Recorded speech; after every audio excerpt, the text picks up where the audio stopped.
Hey everybody out there on the internet, it's Final Fantasy VI Worlds Collide, the Final Fantasy VI Open World Randomizer. This is round 4 of our second iteration of the Coliseum. Today's matchup is Double Down versus GB Matt in the lower bracket. So, loser leaves town. Whoever does not win this match is out of the tournament. I am joined in the broadcast booth by Aprebs. What's going on, Aprebs? How are we doing today? Hey, Schwantz, and hello, everyone out on the internet. I'm doing pretty well, thanks. Had a nice holiday. Hope everyone here did as well. And I'm excited to see. I've been super crazy busy, so I haven't been able to keep up with all of the rounds. But round 4 here already. That's exciting. I am really happy to see this match and be here in the broadcast booth with you. Yeah, as we take a look at the bracket here, for those that need a little bit of a reminder here, both GB Matt and Double Down dispatched of two previous lower bracket foes, with Matt taking out Damien and Karma, or Jamie and Karma rather, with Double Down squeaking by Fantastodon with a 21-second win there, and beating Zelfer with a 5 minutes on the nose race in order to get us here to this particular match. We've got some great matchups left. Already today, we've had this matchup, so spoiler alert for anybody who has not seen it. Boo did defeat Ficta in his matchup. We have Jex Varrock versus Jackdamus. We've got this matchup on deck, and we've got Drulith versus Locke in the lower bracket. The main upper bracket is back on this week, as we have Magre versus Dr. GT, Falcon Hit versus Green Monkey, which will be broadcast on Wednesday at the 8 p.m. slot on one of the Speed Gaming channels. Ensign Wesley against Zenobian, and Taco Mage against One Free Fitz. So we've got some great runners left in this tournament, and we've got two of them here to showcase for you today here. Yeah, this will be great. All right. Really looking forward to this one. I do get the chance to watch GB Matt a lot whenever he's practicing. So, it'll be interesting to see if he's able to pull off some of the stuff he's been able to do on practice. Yeah, so I haven't. while I punch Double Down back in, why don't you go over the flags here? Yeah, sure thing. So on the screen here, we do have the flags. This is Locke's knife. So this is Locke's flag set. So starting off with plus 10 speed, plus 5 strength, minus 5 magic power.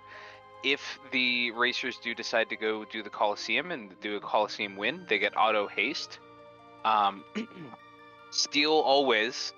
So that's, a little bit of incentive there to actually try and go for steals. Chests are 100% random. Starting gold is 0. That's right, 0 gold. Starting Phoenix Downs is 10. Shops are random tiered.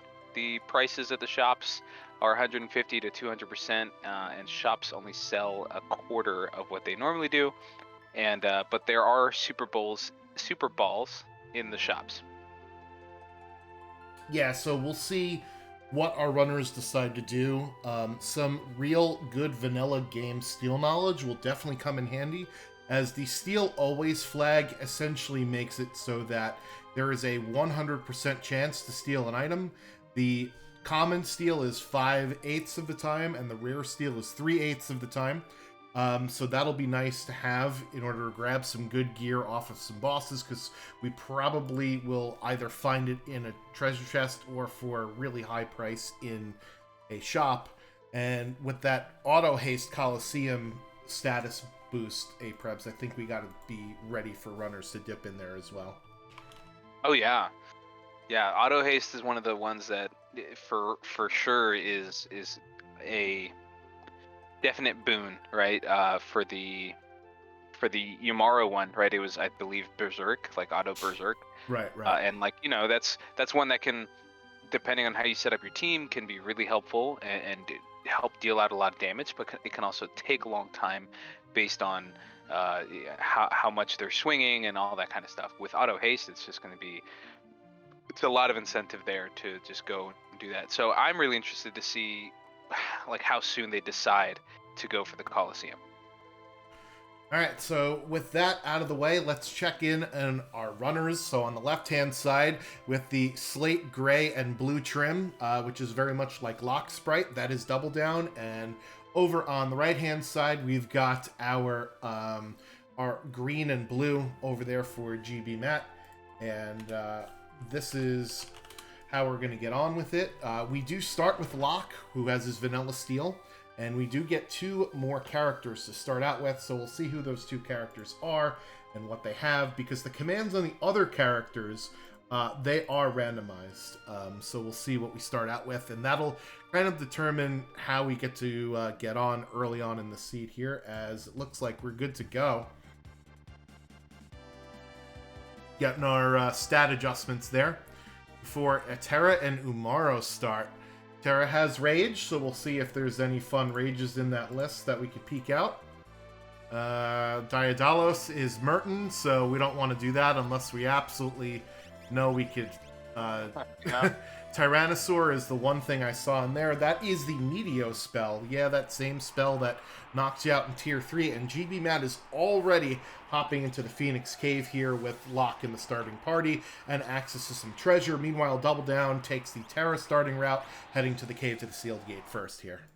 Yeah, with also a lot of opportunity for chests and loot. So 2 different approaches, but definitely a good way to start to go for a check, but also have the chance to get a lot of loot. So yeah, with chests at 100% random, we will definitely see our runners digging in the chests more for their higher items. And there's a Ragnarok in the stove. Whew, that is a hot and cooking weapon there that Double Down just pulled out. Oh yeah. Let me readjust Double Down because his stream went down. Double. Uh-oh. No, not down twice, but it went down right before we went live. And it screwed up all my cropping. All my wonderful work that I did pre-stream. You know, all the preparation that you do. Yeah. And our runners just go and screw it up. He just had to try and stream in that Ultra 8K resolution. He's killing me, Smalls. So there are 9 treasure chests in total in the Phoenix Cave, although I usually only get 8 because one of them is kind of out of the way. You have to hit a certain switch for the one of them, and I always save before going to get the one next to the dragon in case you accidentally run in it. Mm-hmm. Double Down, grabbing a red jacket out of the way chest as well. That'll be nice to have. That's a fire nullification item, and it does give nice stat bonuses to your party in a physical build. So normally only Sabin and Locke can wear, Sabin and Edgar can wear that, but in this flag set there's a 33% chance that any item that can't be equipped by a runner, or by a character rather, is equipped by them. So a couple of different checks here, both with the same theme music and both with the same lava cavey type feel, so we'll see what each runner gets out of this check. But so far, I like this play from both of our runners, going to get some chest density here in these spots. Yeah, definitely the chest density, and also just the amount of walking that has to be done. Phoenix Cave being a little bit longer because you gotta navigate the 2 different parties. But when you're going for all the chests here in the sealed cave, we'll see here, it could actually end up taking about the same amount of time, especially for somebody who does know the Phoenix Cave pretty well. I mean, Double Down here is making it to the end, so we'll see what he gets. It's not a character. It is the Imp Sprite, so we can see that he's going to be getting the Magus Rod. All right. Yeah, it's a dead check. You'd like to see some progression there, maybe, or maybe not. You know, you don't want to take scaling up too high too early. So maybe that's a good thing for maybe Terror to use, right, with that Rage with Tyrannosaur and Meteo. Yeah. And this is a shiny stone here for Matt, though. That's right. And again, only just a couple seconds behind. So a lot of chest density for both our runners, but not really too... No one really pulled out ahead so far yet. Although, yeah, GB Matt gets that shiny stone. Yeah, there's definitely more chests in the Cave to the Sealed Gate, with 14, I believe, at the Imperial base, and another like 13 or 14 in the Cave to the Sealed Gate itself. So it's more treasure dense, but the more time you're looking for treasure, the less time you are on the move, which makes the Phoenix Cave route the same. So here you see part of the problem with starting with no money is that you can't even afford the lowly Magus hats, which is normally a pretty good item.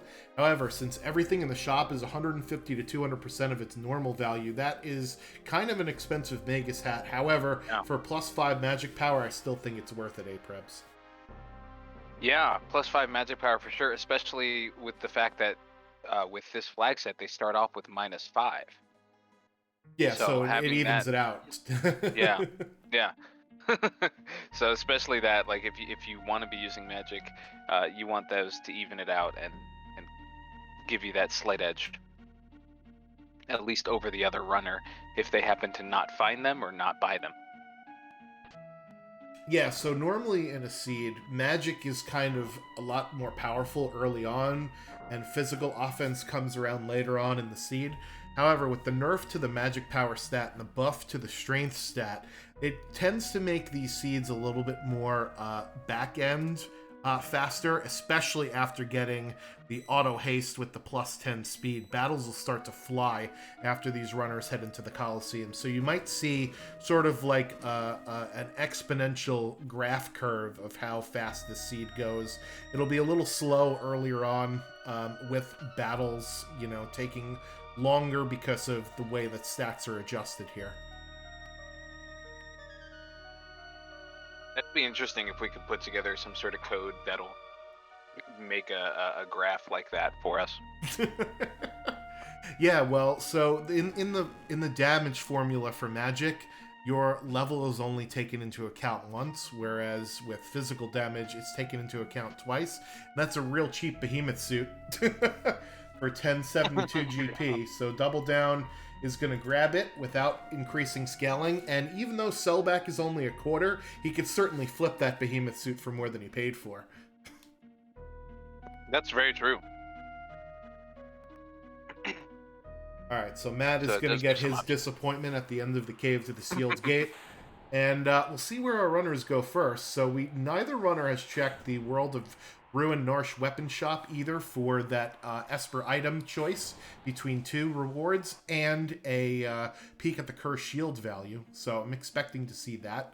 And, you know, as Saberwolf points out in the chat, we have Umaro, who's in World of Ruin Narsh with his 1 check. And we have Terra, who has a check in World of Balance Narsh. So a very Narsh-oriented start to the seed here.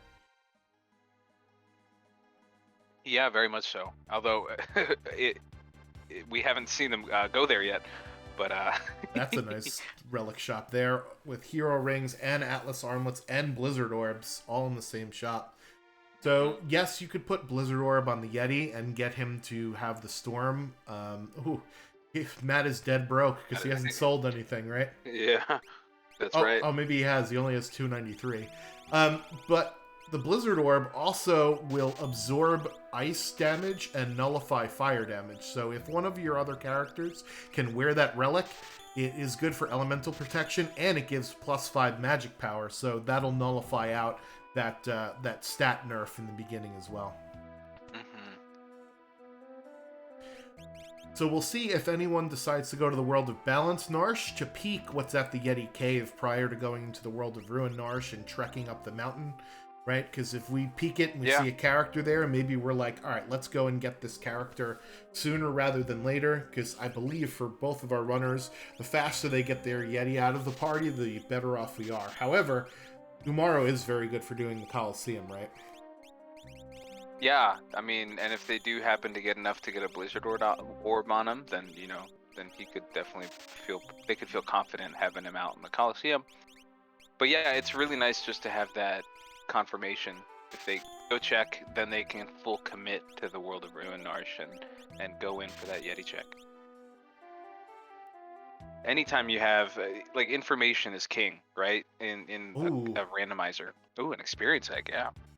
Yeah, what's coming into these Figaro boxes? We're gonna have to check these on the way out, as that is a very powerful relic early on, and with Matt going here as well, he's gonna grab that, and he also grabbed the ice shield that Double Down had before. So Runner's kind of doing the same thing, although Double Down did not head into the Phoenix Cave yet. So he is that's really the difference where we are with our runners. Most of the time, the first 10-ish minutes of a seed is usually just looting and shopping to figure out what we've got here. Yeah, it's definitely finding our equipment, figuring out what our attack plan is going to be. If we find the equipment that's good enough, are we going to go something more physical, or are we going to find the equipment that's going to help boost our magic power and therefore lead us down the path of committing towards more magic damage?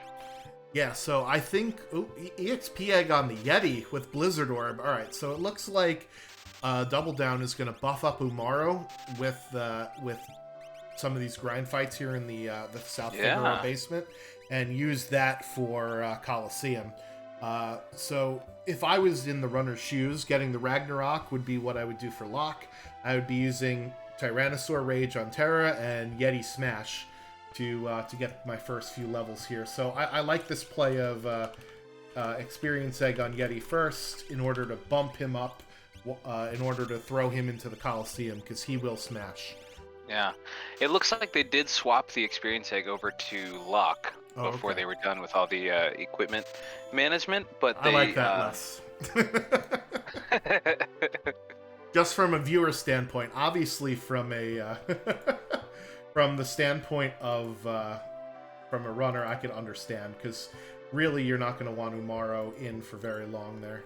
So just for reference, that was Dante. The steal on Dante is a diamond helmet, which is an okay piece of gear, but it sells for 4,000, or in this flag set, only 2,000. Woolly Carcass is up here. Carcass will steal you a Soul Saber for 5,000 or 2,500. And what's Woolly's steal here? I have a spreadsheet in front of me. I'm not just pulling these out of my butt, so yeah. I'm not that impressive. However, as Magre does point out in the chat, Woolly is a great rage to have. Will cast Ice 3 and is basically immune to most elements, with only fire being the exception, and floats. Now you've just gone and made Yeti mad, Woolly. That was not the right play.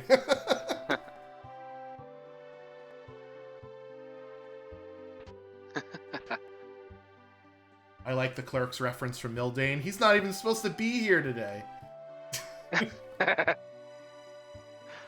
Alright, so now that Double Down has gotten to double digit in the levels, it looks like he's going to throw the Moogle Charm back on, as Matt has surpassed him in looting, grabbing both a Rage Ring, which is really nice, and what was in that other chest? Well, whatever, we're going to see Double Down grab it. I wanted to... Oh, a Snow Muffler. Yeah. That's what it was. So a couple of more pieces of gear for the Yeti. Rage Ring will give Yeti actually absorption of fire and resistance to lightning. But it gives +5 strength on any character that it can equip it. So that's nice. It looks like Matt here is going to head to the South Figueroa Cave. We'll see if Double Down takes these grind fights and then heads off towards the Coliseum here.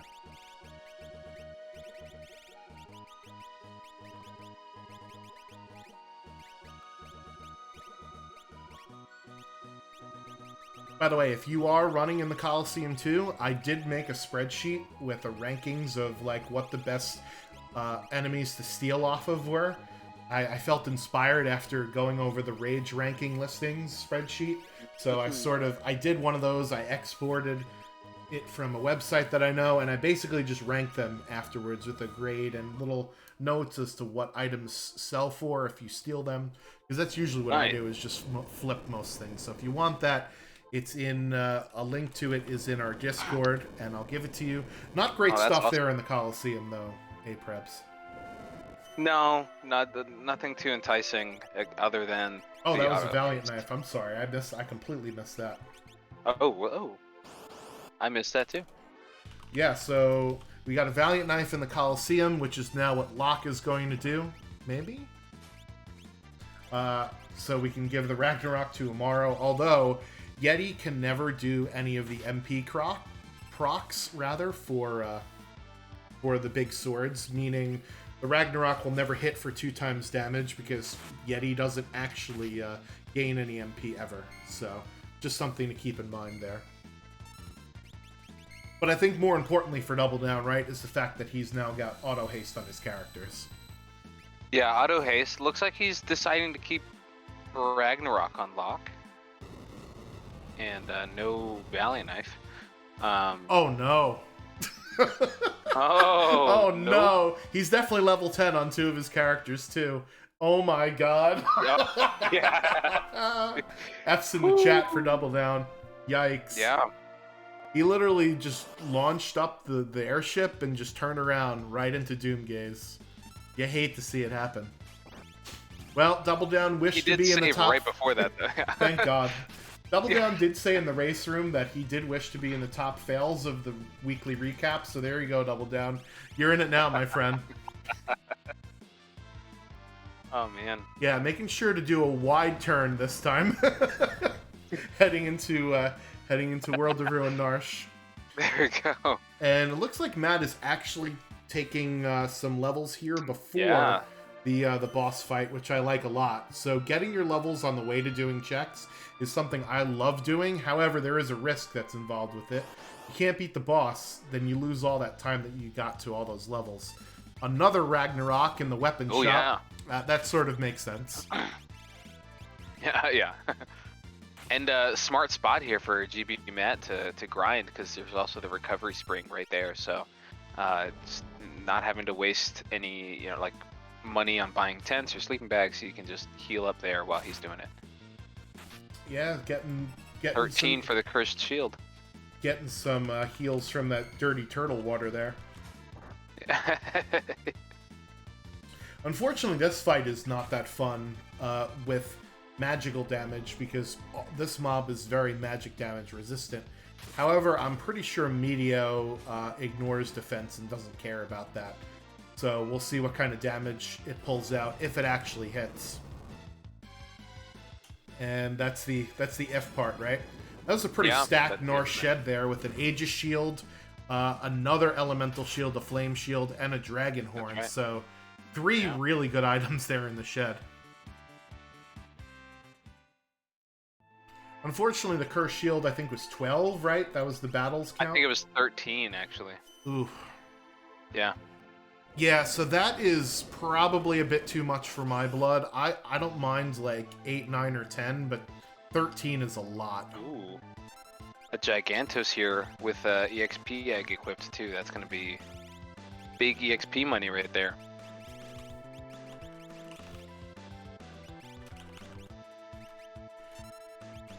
Well, nice. Didn't even need to use the Merton Rage there from Terra in order to get that, but that is, yes, it is a lot of XP. Oh, yeah.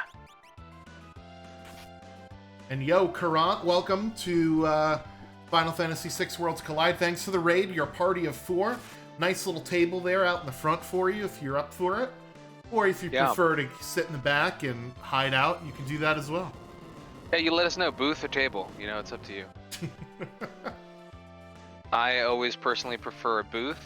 I like having the cushy back, but everybody's got their preference. No, I'm a tall guy, so I like the high top because it makes me feel even taller. Like I reign dominion over my entire kingdom. Well, you see, I'm a short king, so it's. That's why I like the booths. I get to slink down and hide from you lording over your high top area. So I can just call you Napoleon from now on. Is that how it's going? There you go. Yeah, sure. I'll have to change my my username to Napoleon. Well, this is a bit of a lengthy fight here because Umaro unfortunately can't target enemies. And hiding in the Hide Knights, there's 5 different targets for Umaro to go hit. Terra has cleared most of them out, though, with Meteo doing over 1,000 damage. And this is what I was talking about earlier with Magic doing a lot more damage early game than anything else here. Mm-hmm. And that's our first boss of the seed down, because Double Down ran away from Doomgaze, right? So we'll see what the reward is here. Go! Let's see what he's got. Yeah. So Napoleon, yeah, you're right. He wasn't actually all that short for the time. Like compared to modern times, I think he was like 5'9", which I think was quote unquote short for us now, right? But not back in the day. And Double Down, grabbing Minor, and he's going paddling on the Leet River here. This will definitely up his levels. Oh yeah. Yeah, he's gonna have a nice advantage there. The leveling he's already done with the EXP egg, then the Gigantos fight with the EXP egg, and now taking these fights on the Leet River, he's going to be sitting pretty comfortably level-wise, probably. Yeah, especially having access to all of the different elemental shields we've seen, being able to use that Merton Rage to his advantage. Merton normally costs a boatload of MP, but with a Rage, it costs absolutely nothing, and Matt gets his Valiant Knife and his Auto Haste. A little bit later than Double Down did, but you know what? He only used it. He only had one boss battle without it, so I think that might be worth it, right? Because you don't want to go into the Coliseum level 3, because at level 3, basically everything will kill you. So, you know, doing the grind fights prior to that makes a lot of sense. Definitely. He was 5'7". Okay, I'm mistaken. There we go. Oh, there we go. Current history teacher here. I know what I'm talking about. There you go. But yeah, it was when I was in Paris a couple years ago. They had like the paintings of you know, Napoleon in the Louvre and other museums there, like Versailles, and they always depicted him as this like larger than life figure. You know, it's pretty awesome. Yeah. Always with the hand in the through the buttons on the shirt, right? He wanted us to paint him like one of his French ladies. That was a good one. All right, so we haven't really seen a lot of good steal tactics here. Gigantos is actually a really good monster to steal from. Gigantos can have a chance to give you either an elixir or an X potion. So if our runners want one of that, either one of those is good. Yeah. There you go. There's your X potion. So there nice knowledge from Matt there to pull that out. The monster in a boxes in general with a always steal flag are generally pretty great. Pugs will give you, as you know, the Minervas. The Master Pug also has a chance to give you a Mega Elixir or an Elixir, right? So that's a great one to find. Yeah. The PM Stalkers will give you X potions, and there's 4 of them to steal from, which is pretty nuts. And Katana Soul even gets in on the action a little bit with a Strato, which is, you know, it's a really decent sword, but it sells for over 13 grand, so that's really what it's all about. Yeah, and with the so even in this flag set, it would still sell for a decent amount. Yep. All right, so Matt's going to get his second Ragnarok here at the weapon shop. Yeah. And Double Down getting into his boss fight here. Tunnel Armor. Oh, this is a pretty easy one. At the end of Elite. Yeah. So welcome back to the community, Ambi. If you would like to join our Discord, we'll catch you up on everything you need to know. So FF6WC.com is also still the website, and it has a link to the Discord. So you won't be too much in the dark, and it's just like riding a bike. You know, you pick it up and you put it down. Or is that Planet Fitness? Never mind. Anyway, that is Unicorn. Shots fired, Schwantz. That is Unicorn there for Double Down at the end of the Leet River. Don't know what it's got to teach on it, and he'll show us now. Ooh, Fire 3, Cure 2, and Speed plus 2. Okay. So that's a pretty nice one there to have, especially for Tier 1 of Final Kefka, because the face is weak to fire. Yeah. I lift things up and I put them down. Yeah, that's right, Saberwolf. Alright, well, Matt is heading up to the world of Ruin Norsh. I don't know if he peeked what was at the Yeti hole, but it is a white dragon, and white dragons you could either steal a Pearl Lance or an X Potion off of, so this is the only dragon that has something that you could steal. So good heads up knowledge again by Matt to know that we could take some stuff from this dragon. Yeah. I think we've seen a good steel knowledge from GB Matt in the past before too. He has pulled out some nice strats. I think it was maybe a little over a month ago that we saw him in a race where he decided to steal. I think it was an ice shield. I think it was an ice shield or something like that from an enemy, and that definitely gave him the edge in that race that he did there. So GB Matt does often, from what I've seen, show good stealing strats. Yeah, so speaking of Ice Shield, that was the high tier item drop from that dragon. Ice Shields, I think, can be stolen from Inferno, or one of the parts of Inferno, so that's a great boss, because Inferno, the main part is Ice Shield, and the other two parts, his little hands, are Flame Shields. So you can get 3 elemental shields if you find that boss, too. Nice. So, yeah, welcome back, Ambi and Courant. Things have definitely changed, in the past year or so, now with the objective system for even further customized Worlds Collide play. We've added lots of new features, and there is ongoing development of the game, which is always really nice to have. There is even a beta right now for our brand new website, which will be launching hopefully soon. Thank you to Kilbasiago, who has undertaken that effort. It's looking pretty slick and smooth. I like it a lot. Nice. Yeah, that's gonna be great. I mean, yeah, we've been doing a lot with trying to just continue expanding what Worlds Collide can be for runners, for people who want to get into it.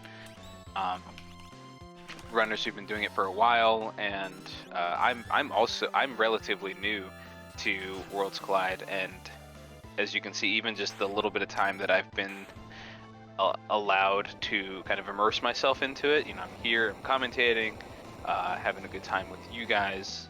So it's an awesome, great community to double down. a little bit of insurance there with the pause. Saw him coming, but I was able to make it through cleanly in Zone Eater there.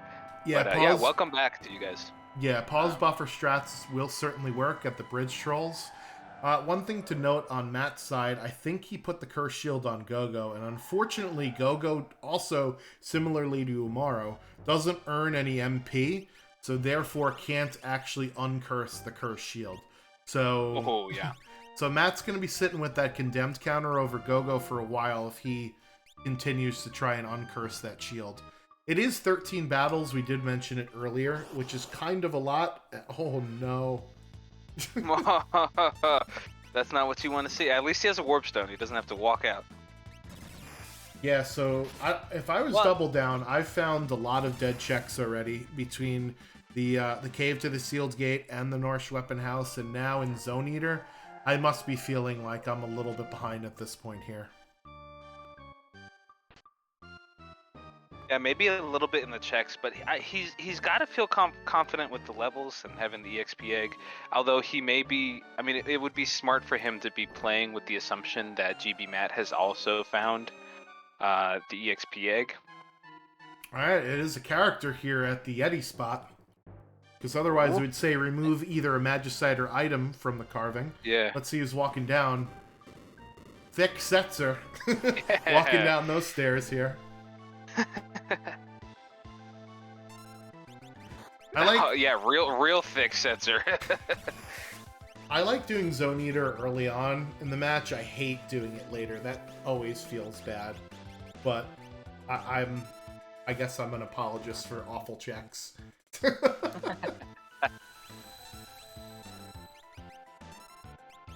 Yeah, so it looks like here, Double Down is in the world of balance, Narsh, because you could actually talk to somebody in the weapon shop who's not cowering in a corner. So he might do the Welk and Kefka at Narsh loop, maybe doing something a little different in order to catch up on some perceived time here. Yeah, and he'll get to see Setzer peeking through the cave here, so... Yep, there it is. Yeah. So now he knows that Thick Daddy Setzer is up there in World of Ruin. But yeah, this will be good. Okay, Welk is number 128. Yep, and it was not a character that was peeking out of the well cave, so this has got to be an Esper or an item. Let's hope for the Esper. Yeah, I so mean, at this point, I would say that I would hope for an Esper, knowing that I've got 2 Ragnaroks, a Valiant Knife. You know, I'm got some pretty decent armor and relics going on. I would just hope for the Esper at this point. Alright, so that is Fenrir. That's a nice piece of magicite to pick up. And the item that you don't get at the World of Ruin Norse Weapon Shop appears behind Welk. So that's what Double Down just picked up there with the Genji shield. To clarify a question in the chat, the requirements are 6 characters and 9 Espers to unlock Kefka's Tower. To get the Kefka's Tower skip, we need to defeat 12 bosses. And for reference, Double Down is at 3 bosses, and Matt is at 1, 2, 3 bosses. 3 bosses for each. Nice.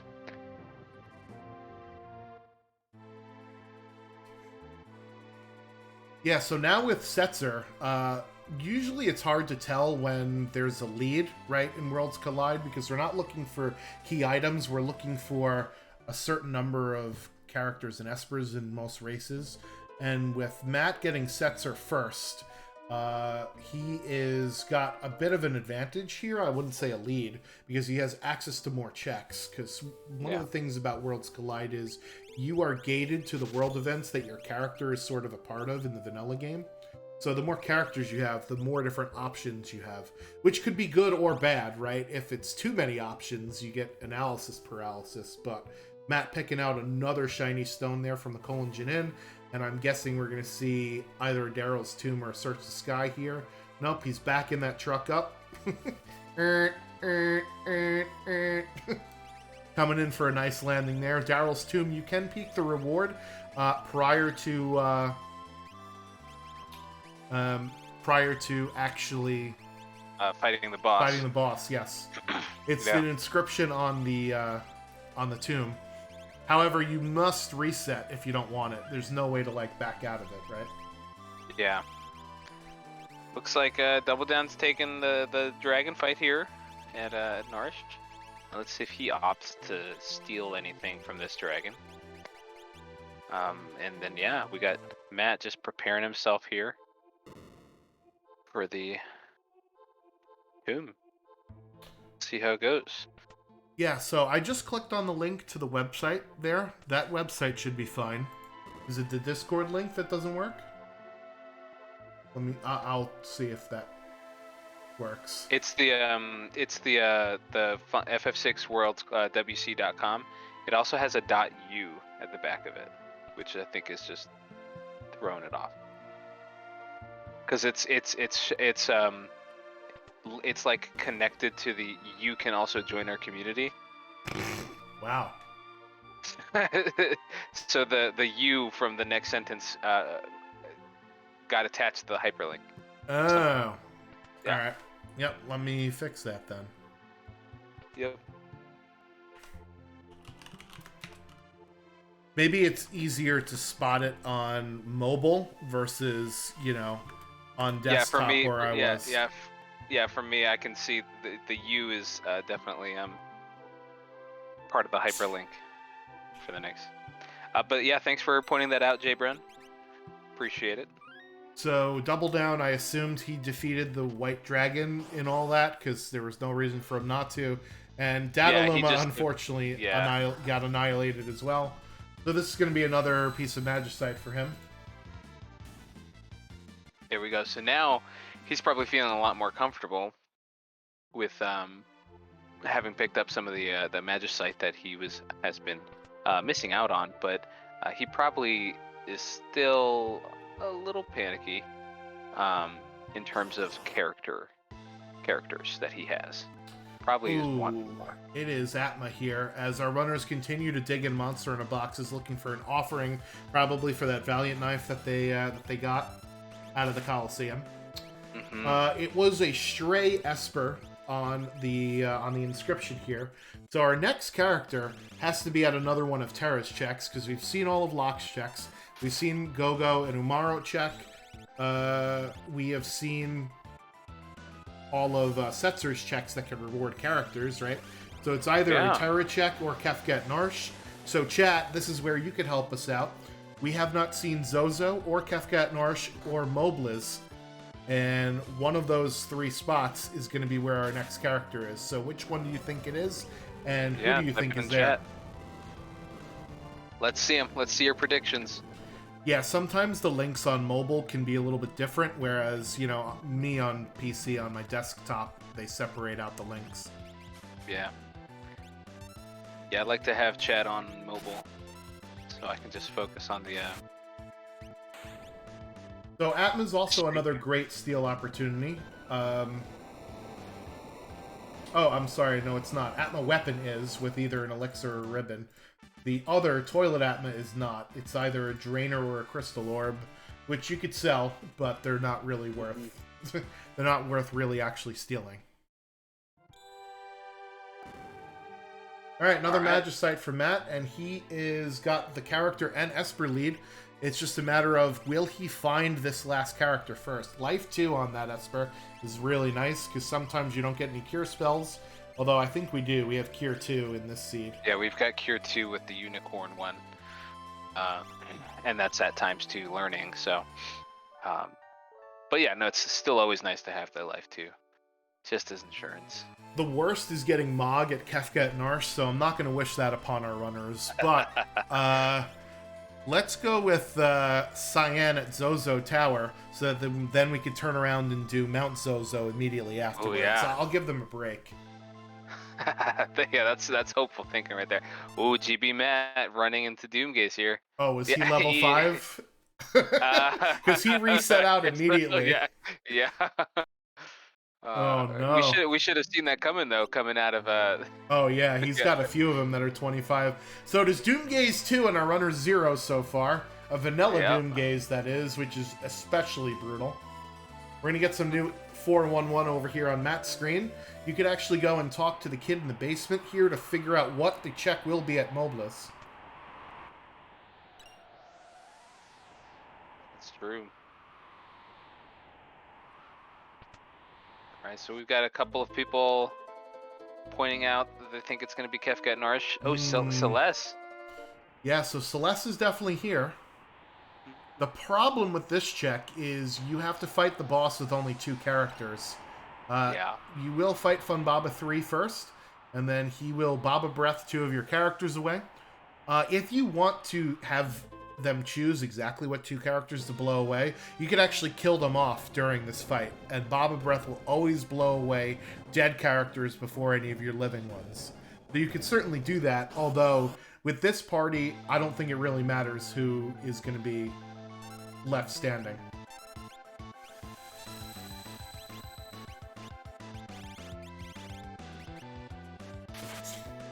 Alright, he's deciding to go for it though. So he's feeling confident. Funbaba is weak to poison. I don't think we have either poison or bio or any poison rods. We might have a rage that does either one of those 2, but swinging away with a Ragnarok is probably better. Oh yeah. Oh yeah. That's always the answer to life's hardest problems, is just swing a Ragnarok at it and you're good to go. Alright, out comes Celeste. Unfortunately, she joins this fight at level 3. And it's not a fight that I think she's going to survive. So we'll see how Matt gets on here. Yikes. Alright, well, she's frozen anyway. Yeah, she's immediately frozen. So Matt chose the White Dragon Rage here for Doom, which is also a nice heads-up play. The White Dragon Rage casts Pearl, which is Doom's weakness. So, good use of the vanilla game knowledge here from Matt again.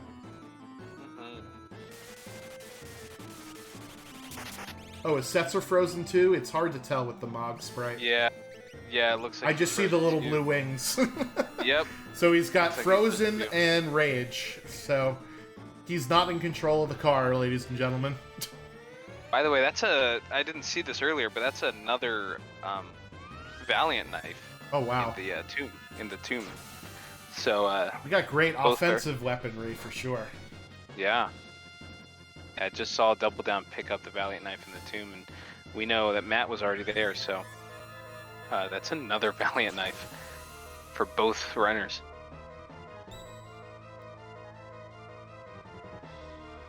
Still looking for those offerings in the monster in a box, though. Yeah. So we do have access. No, we don't have Edgar yet either. Never mind. Not yet. And here's Doom's second phase where he casts the image status and he casts Reflect. So this is going to be an interesting fight. Thankfully, when you are raged, you inherit the properties of the monster that you're raging with, and White Dragon absorbs Pearl. So that reflection of Pearl is not going to matter much. Ooh. Setzer gets knocked to the ground after finally getting thawed out.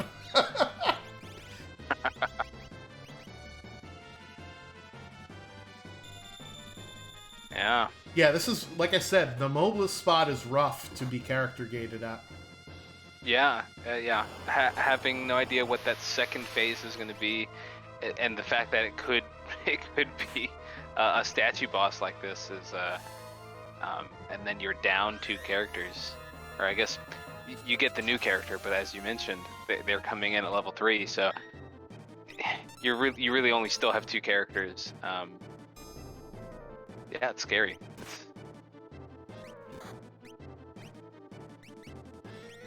I think Celeste can use that Valiant knife because that's what Matt is Matt is doing at Celeste, is just picking her back up with a Phoenix down and then making her swing.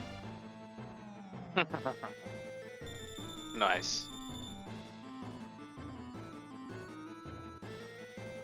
Double Down making quick work of Atma over there, and what do you think Double Down is going to go do?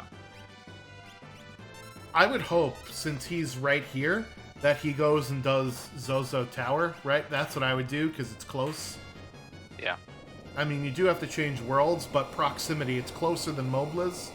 However, he wants a peak.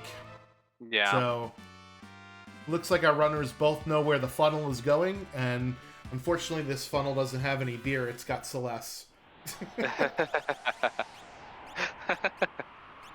Alright, congrats to GB Matt, though, for taking down Doom there with the 2 characters down. And a rather lengthy fight, but yeah. Yeah. Well, let's see. Double Down might get the peak, and then, I mean, he's probably really itching for that next character, so he probably will also go for the fight, I'm assuming. Oh, the decision. Okay. He keeps Yeti on the bench for now. Takes a look at his levels and notices he's not a multiple of 5, so maybe he goes back and does Doomgaze right away here.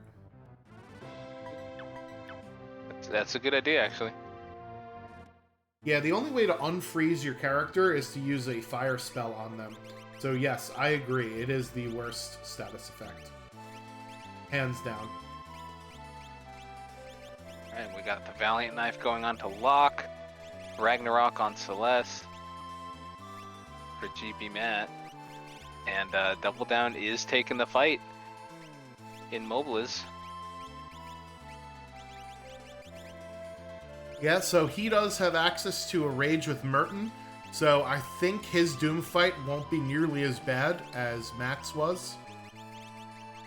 Because even though Merton is fire and wind damage, the force field has to nullify both of the elements in order for Merton to not work.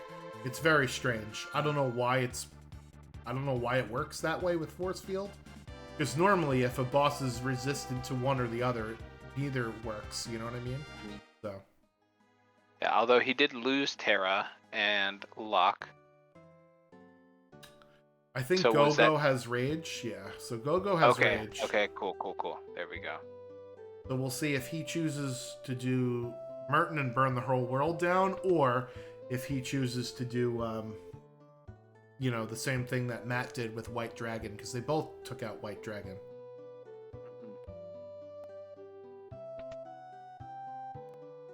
And it is Sabin down in the South Figaro prisoner spot. Immediately going into the party in lieu of Setzer.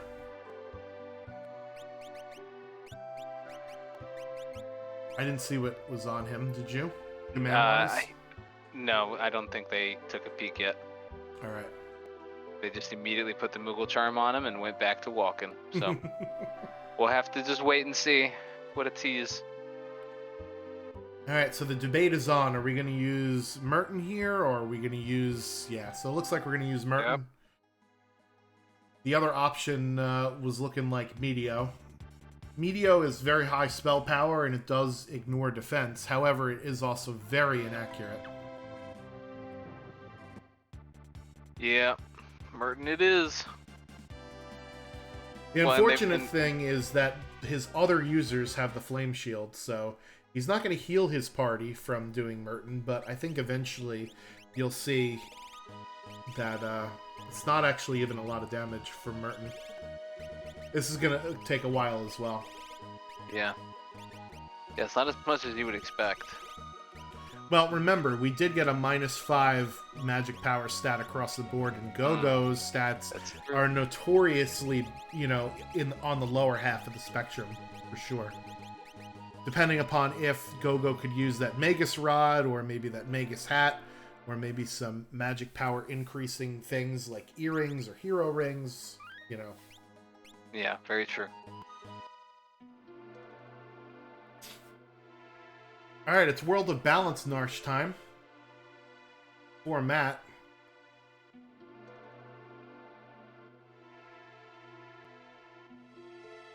I wonder if he does both this and Kefka at Narsh. Because we haven't seen Kefka at Narsh yet. But that's true. And we are running out of spots. For him, he's got Zozo Tower and all of Sabin's... Well, that's not true. He has all of Sabin's stuff to do. Yeah. But yeah, no, I'd like to see Zozo Tower as well. That would be a good one. As you mentioned, if there is the off chance they find Cyan there, they can just do a quick turnaround and and look at that. And Magre pointing out in chat, of course, now that he's got Celeste, he could always go for Magitech and do the 3 checks there and get some Magicite. Yeah, that is Matt's 7th boss there down. So Magitech Factory also offers 4 bosses too. Yeah, that's another thing to consider. That'd be really good.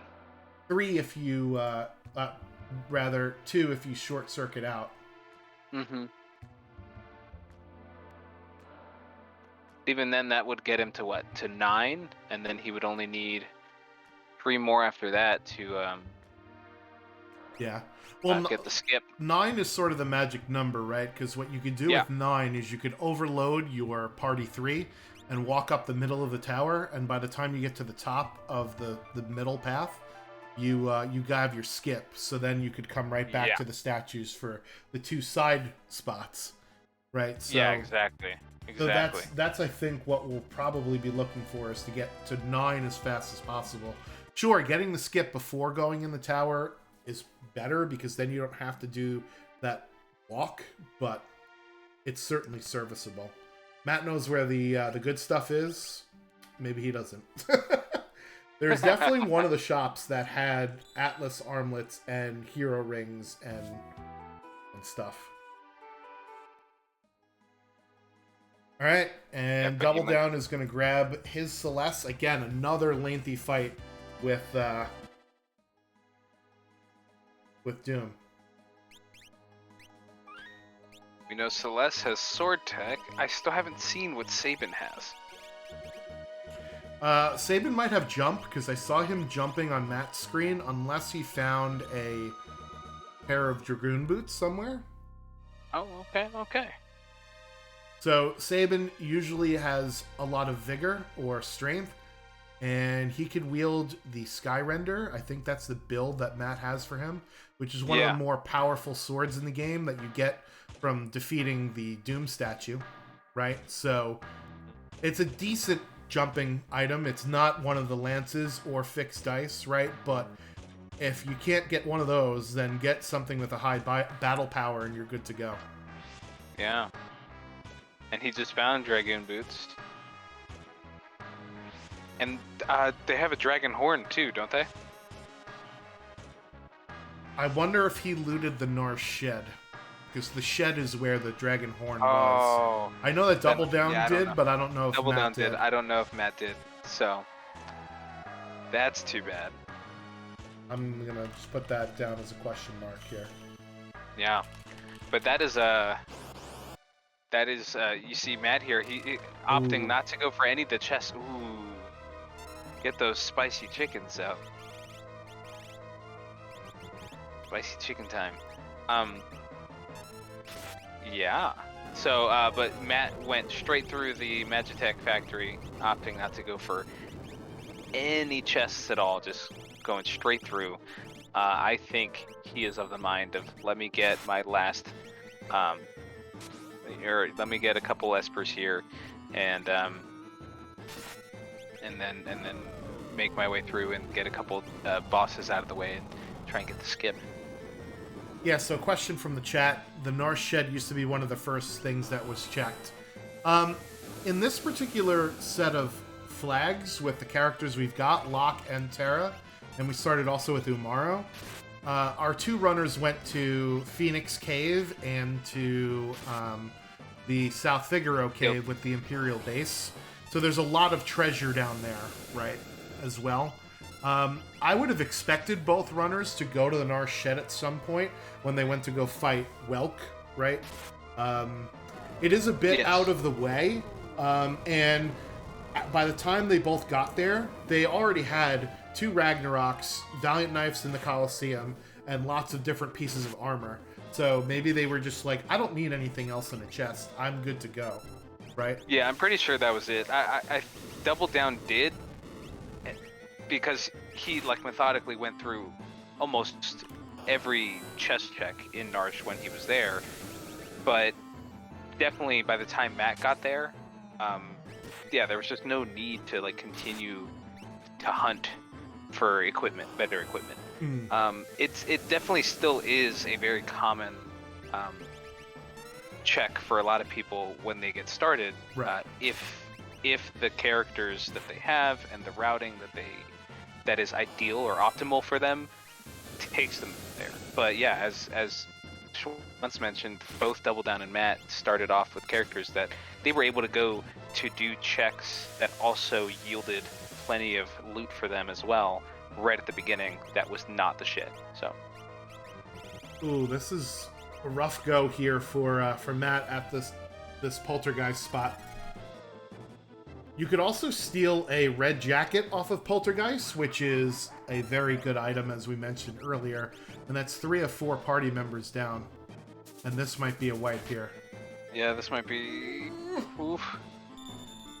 Alright. Yeah, so one of the hardest things as a runner to know is to when to stop digging in chests to try and get items, right?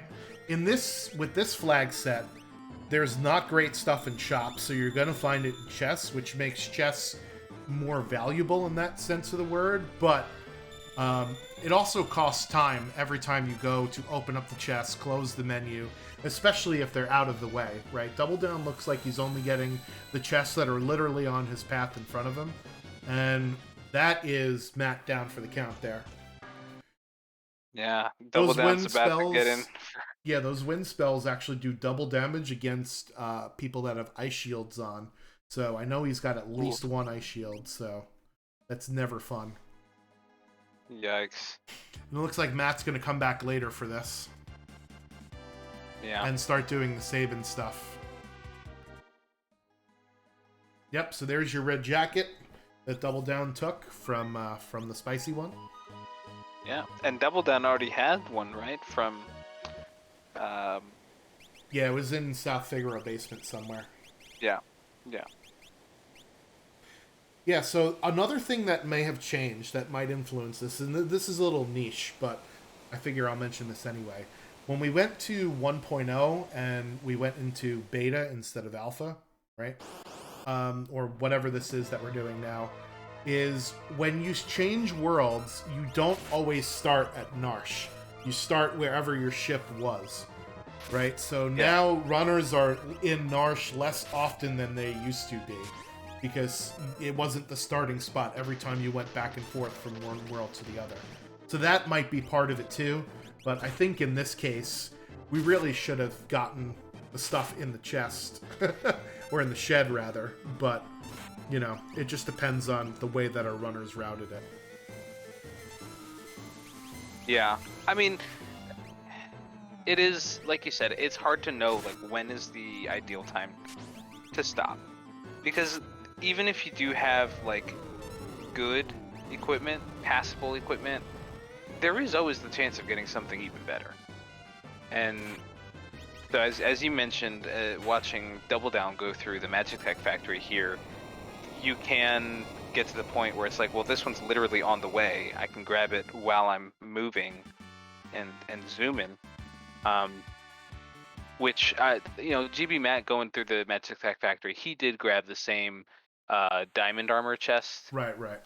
That's like right there, but that was like the only one he picked. Double Down was able to get like a couple more. Yeah, and the boots. Yeah, I think Double Down just got the extra. I think it was a green beret that he got. That was a little bit more out of the way. But you know, it's really hard to tell when is a good time to stop and just completely ignore chests, because there's always that chance that I can get something even better.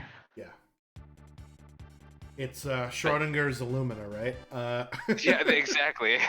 Exactly. All right, well, that's another piece of Magicite from Matt. Nicely recovering from that fight with... ooh, that's a nice Esper, too. Bolt 3, Ice 3, nice. Fire 2. Yeah. That's nice. Yeah, nicely recovering from that fight against Poltergeist. Yeah. As Double Down is still slogging it out here. So And to we'll note see here our... I'm sorry, go ahead. I was just going to say, we'll see here that Matt making a smart choice here. Going for a peekable check, he'll be able to see what the reward is before going through the entire train, and then decide to reset out if it's not something he likes. Yeah, unfortunately he's doing all these Esper re-equips here, so if he resets, he's going to have to redo all that again. Oh, yeah, true. The menu boss is the real boss of the game. As Poltergeist finally goes down on Double Down screen, so we'll see what this set of rewards would be. Carbuncle for Matt there. So you do pick up the item in the caboose, and it does count towards your progression and your scaling. In this case, our flags are characters, espers, and dragons times 2.5. So that means that he did increase the scaling of this boss by 2.5 levels by picking up that item in the caboose there. And it was a dead check, I believe, over on Double Down screen. Yeah, it was a Genji helmet. Ugh. Yeah. I mean, the Genji steal of the helmet red jacket was better than the Genji helmet as the reward. Yeah, that's you hate to see it after a boss fight like that. Well, what he doesn't know is Matt was stymied there, so, you know, depending upon what these are, he might be ahead of the curve, although with only needing Espers left and having plenty of options open, it might not necessarily be the case. Is this random enemy is just bullying Matt's health right now? Yeah. And meanwhile, Double Down now fighting against the Stooges. It's a bit of I'd say a slightly annoying boss to get out of the way, which is nice. Yeah, it's a 3-part boss, and if you don't kill them fast enough, they will use Delta Hit, which will stone one of your characters, which effectively takes them out of the fight. And if you don't take out the top one right away, then that one will heal and bring back the other ones to life. So yeah, definitely some annoying aspects to that fight. But I mean, now I guess they've had Doom, Poltergeist, and now with the Stooges here, they're getting some of those more annoying or scary fights out of. Oh no, Genji! Oh my goodness. Oh, he's not doing the minecart ride, so he got no value out of the Magitech factory there, other than levels. Yeah. Which is not really a consolation at what are we, 58 minutes into the scene? Yeah. You could say he got value out of the red jacket that he stole, and the maybe the dragoon boots if he decides to go for a jumping Sabin, because we know that Double Down does have the dragon horn as well. Yeah, so you know, Sabin maybe has a little bit of natural value. jump. Yeah. So the dragon horn is definitely paying off for Double Down here for sure. Yeah. Another thing about Phantom Train is you do have access to a monster in a box, and we're digging in more.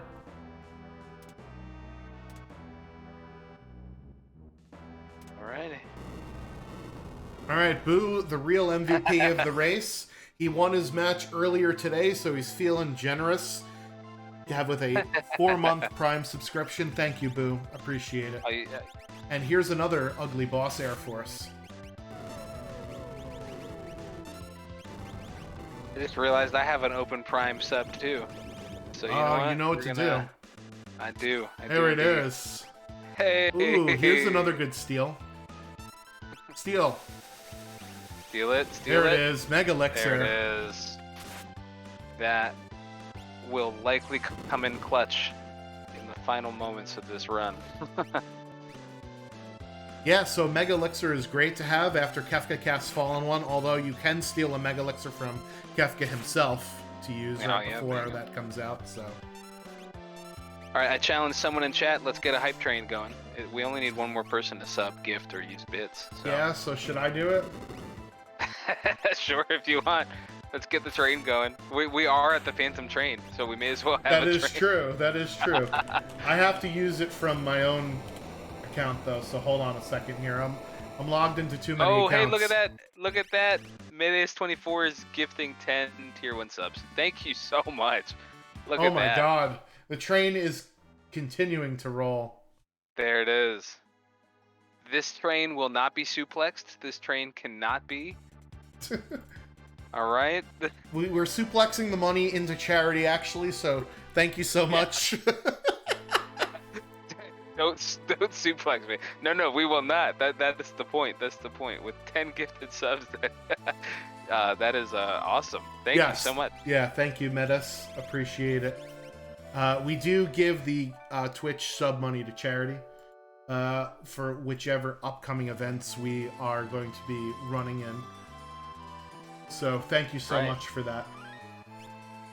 Yeah. Speaking of, don't we have some people going to an event soon at MagFest? Yeah. So I should be doing some seed vetting for that, and I will be doing that this week. I promise, Seto. But Friday, January 6th at 9 a.m. is the actual run at Super MagFest 2023. And then there's a panel discussion on Saturday, January 7th at 10:30 a.m. So that's one of our admins, Ravlin, along with Opal Juice will be doing the commentary, and Seto Kayaba will be doing the showcase. There's also an Extra Life charity run on Thursday, December 29th at 7 p.m. With Anthropopolactic. I don't know how to say his name. I think you did a pretty job. And Double Down. Is that... I mean, prophylactics are different things. Yeah. Good. At least I injected humor into it if I butchered the name. That's all that matters. There you go. Exactly. Anthropophagic. Sure, that. There. All right, let's see if we get the steal. There it is. Thanks for the phonetic spelling. It's only an elixir versus a mega elixir there for Matt. Ooh. But our runners are swapping places, so we're going to get a couple more espers here. And Matt still has a 1 shiny stone lead.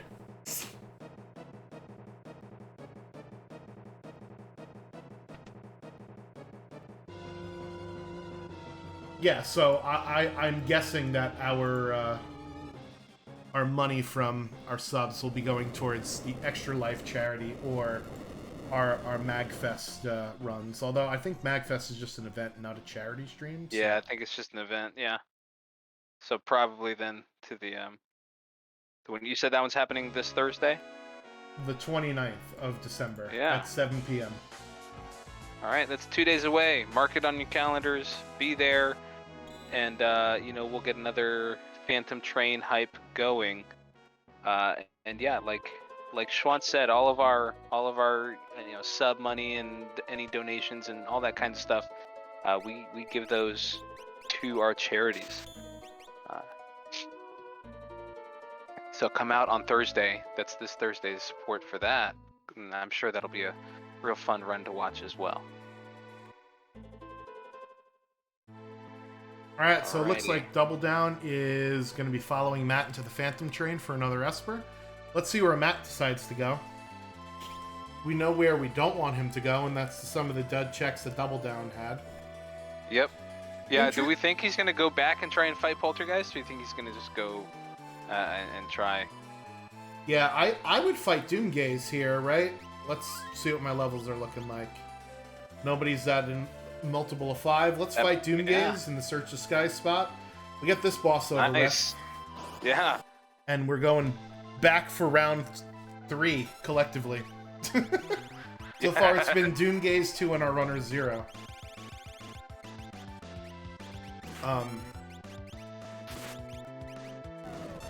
Yeah, you mentioned before, we did see a lot of terrible bosses already this seed, right? We've seen Doom, Poltergeist, Doomgaze, Air Force, Three Stooges. Who else have we seen? We've seen both Atma and Atma Weapon already. Yeah. And, so in this flag set, unlike in one of the previous week Setzer's flag sets, bosses are shuffled, which means you cannot repeat them twice. So we're not going to see any of them in the tower, which is good. Yeah. Yeah, exactly.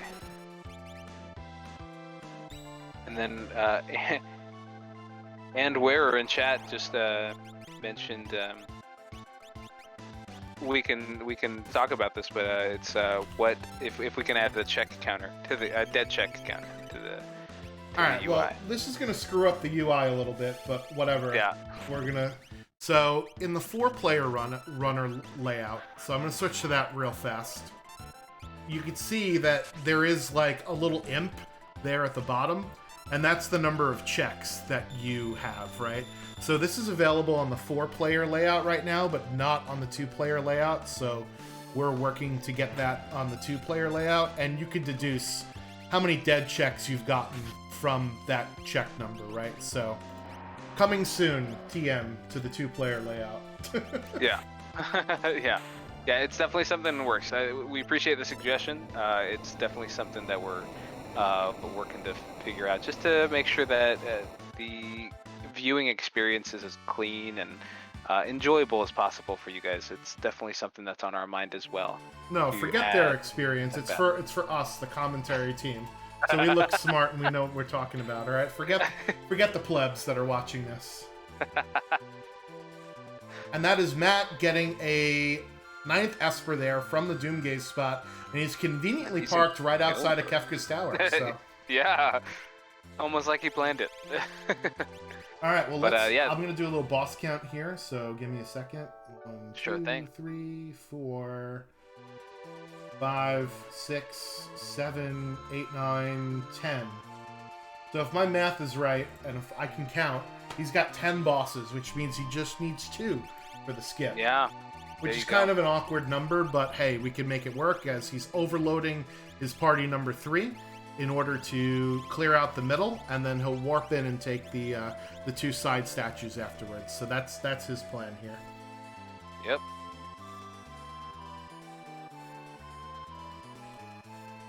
And that's something that we've been seeing a lot of lately, not just in the Coliseum, but Ultros League, and I've been seeing a lot of that lately, of being able to access the skip via boss count by actually going into the tower and getting your last couple bosses there. It's been a strat that we've seen a lot of.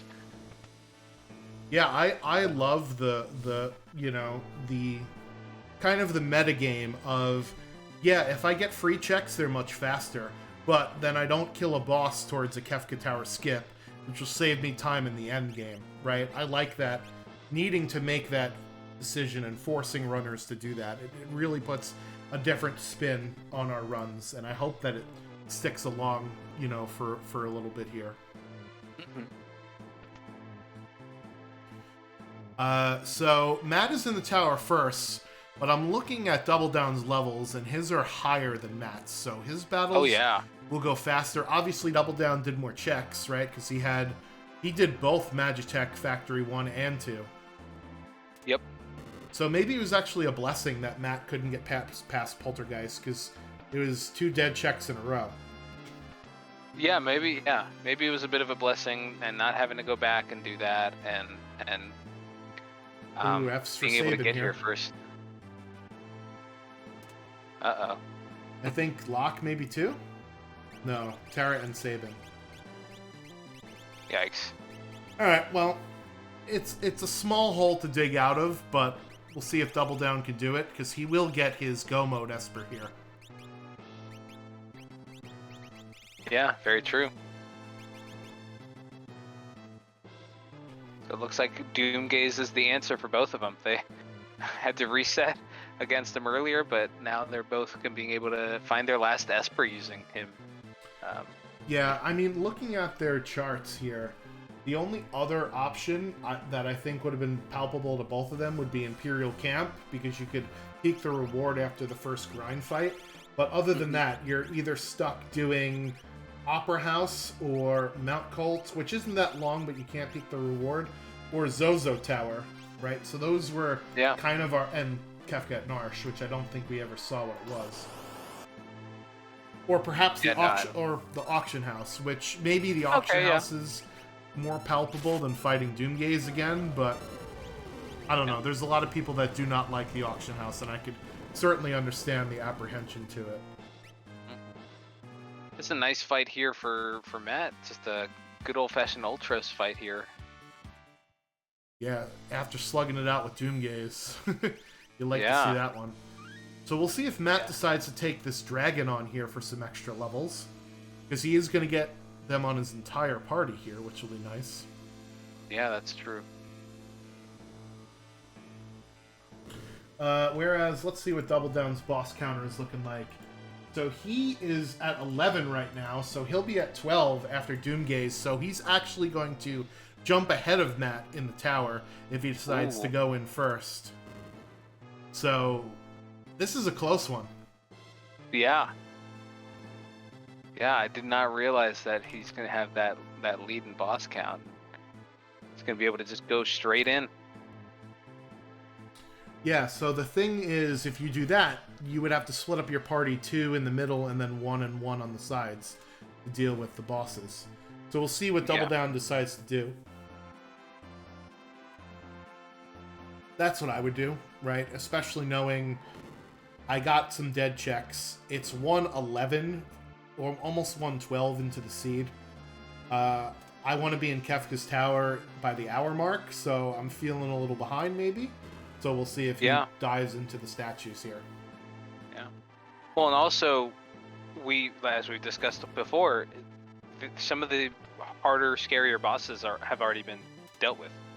So it might not be as scary to either send one on each side or a lighter party on each side.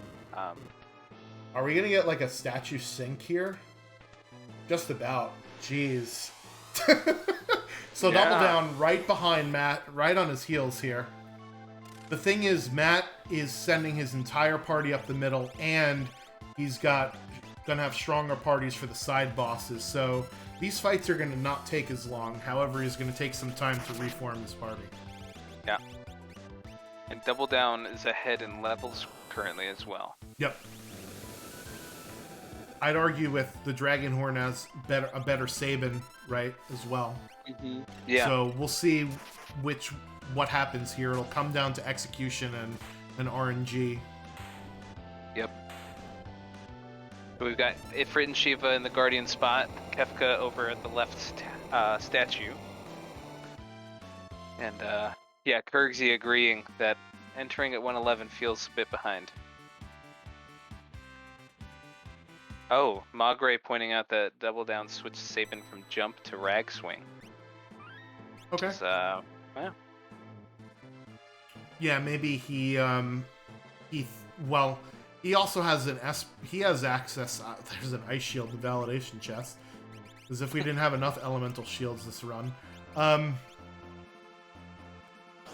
Yeah, he might feel that with Fire 3 and Ice 3 and Bolt 3 that you could use one of your characters to be a magic caster in spite of the -5 magic power difference, right? The levels the levels matter more than the stats. Yeah. Luckily, seeing just a Magimaster knockoff there, and not the Magimaster himself. And quick work of him. That's good.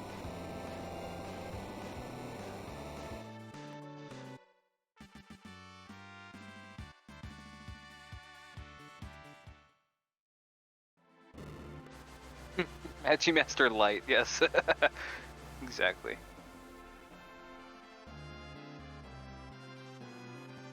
All right.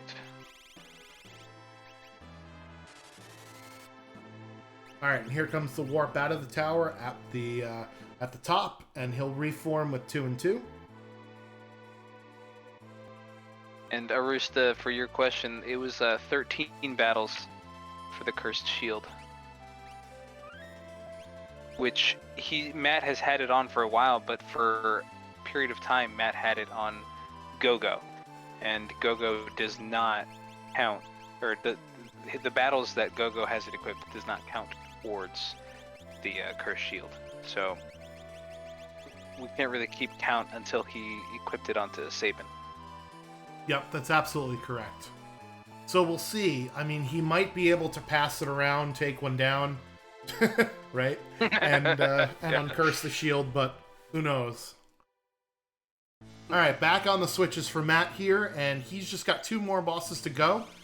Double Down also has 2 more bosses to go, so this is a nail biter, and I need to clip my nails anyway, so why not watch this race instead? Yeah.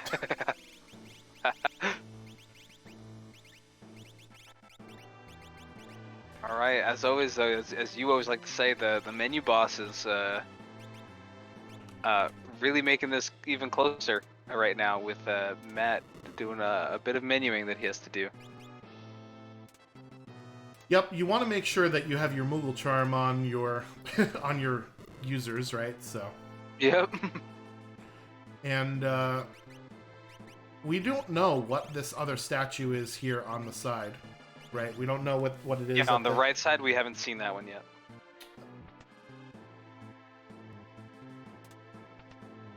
So it remains to be seen. However, like I mentioned before, Double Down now has 1 more boss to go, but Matt is going to have a stronger party to fight both of these fights. That's right. I don't anticipate him taking very long here either. But I love this. This is neck and neck coming down to the wire here at the end. Mm-hmm. All right, let's see who's on this right side. Are we going to see one more scary boss, or is this going to be just another throwaway? Oh, no. Oh, no. We got both. We got the Magimaster Light, and now we got that. Okay, so Matt... I knew that we learned Berserk on one of the Espers, so thankfully Matt had Berserk on his character here, and that is going to allow Matt to sort of win this fight for free, except Magimaster has super duper high evade, so his Valiant Knife user Locke isn't really going to get great damage here unless he happens to land a shot. Same with Celeste with the Ragnarok. So he is going to have to figure out a way to get some damage onto Magimaster or get lucky. Meanwhile, Double Down does not have Berserk on his Sabin, so I don't know how the heck he's gonna pull out this one here. Oh. Yeah, so he's gonna have to learn Berserk or figure out some other source of damage. Matt trying to damage down his Valiant Knife user, but Locke is just blocking everything.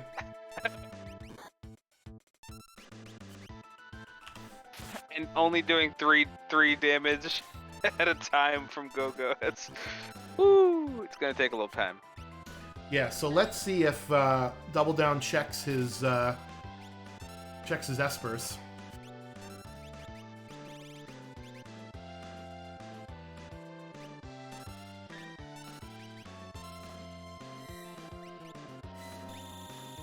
All right, Looks so like he's just I was trying to gonna equip him for a better fight.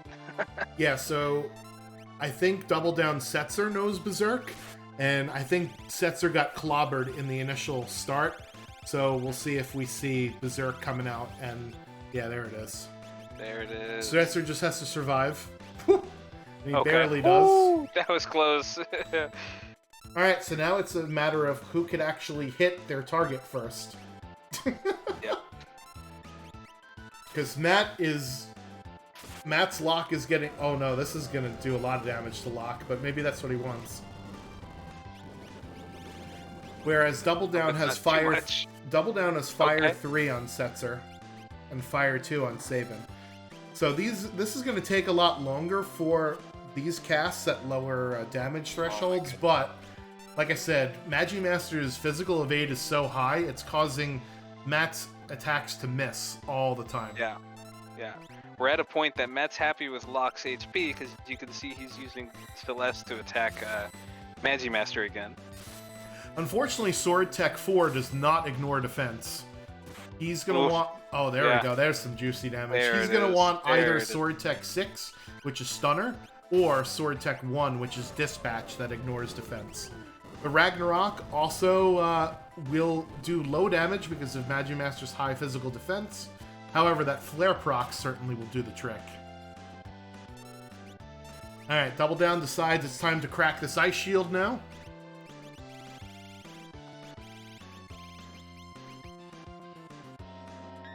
Alright, so Matt decides to finally pull out the fire spells. Yep. And there it goes. Oh, there you go. He's our first runner through Magimaster. However, he still has the left side to deal with that Double Down is already taken care of. So it's now a race against the clock. Can Matt defeat the Doom statue faster than Double Down can defeat Magimaster here? Yeah. Well, Doom statue was Kefka, right? So... But not that one. Yeah, yeah, not the Kefka, but should be nothing too. It should be trivial for Matt at this point, right? So let's see what happens here. This is, as you said, a nail biter. I am literally finger in mouth right now. All right, Matt getting his Esper set up, and being sure to put Fenrir on one of his characters. That'll help us out in Tier 3 of the battle with the Insta-Def Physical Calmness. And Double Down has had this fight last so long that he needs an elixir to cure the magic power, or the MP rather, of his Setzer user. Wow. And there it is! Oh, and there it is. Okay. Whew. And a good swing from Terra there. With the proc. Let's see if this is a one-shot kill. Not exactly. Not quite.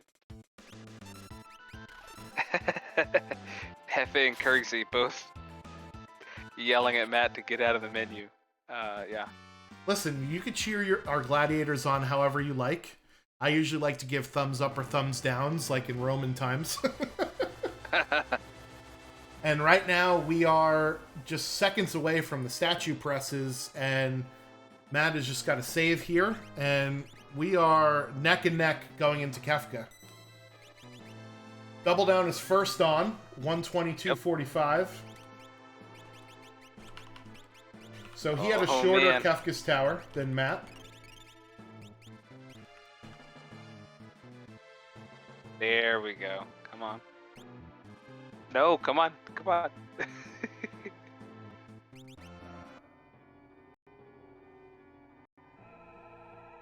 I heard you guys like spooky music.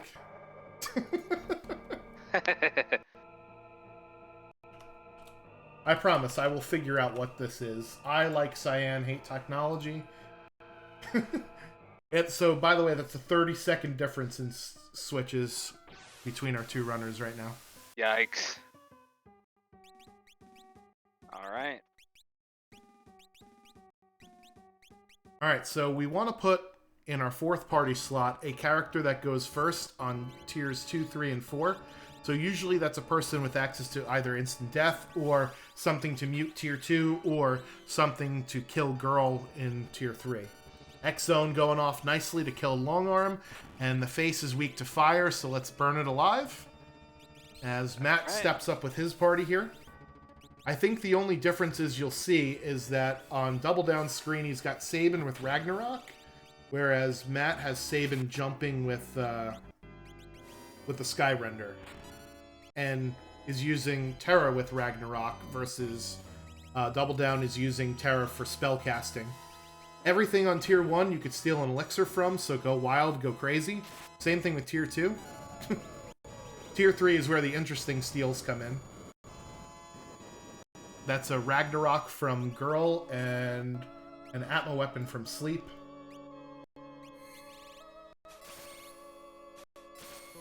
I always find it funny when final bosses have things to steal. Yeah. Like, unless there's some sort of new game plus, it's always like, well, okay, but I'm not going to be able to use this. Alright, well that's Tier 1 dead for Double Down.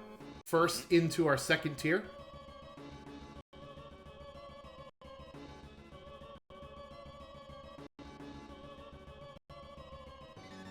Alright.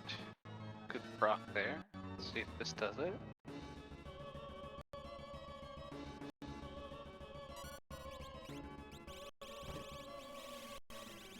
So Tier 2 will open up with a bevy of spells to annoy you.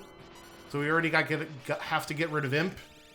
Tools thankfully missed on that Grav Bomb cast, because that'll cast Sap or Seizure. That'll make your health tick down. And Matt is done with Tier 1 as well, hopping up to Tier 2. So this is still very, very close. Yeah, and Double Down opting to use Raiden, however you want to pronounce it, to in lieu of an X-Zone or something like that, to get the insta-kill. Yeah, so Double Down does not have mute for magic, and decided to use the Rage, the Merton Rage on Terra, so that is a bit of an interesting call, because Rage will sometimes use Fight, and it will sometimes use the special. Obviously, we only wanted to use Merton, but that might not be the case all the time. There's an Elixir Steal over on Matt's side, and he used X-Zone to kill off tools. So we still got 3 apiece for both of our runners. Yeah, I like Raiden, but... Same. I also like Raiden. Uh-oh. Oof. That's no bueno. Or is it? Oh, Thanks for healing the party, Tara. Yeah. All right.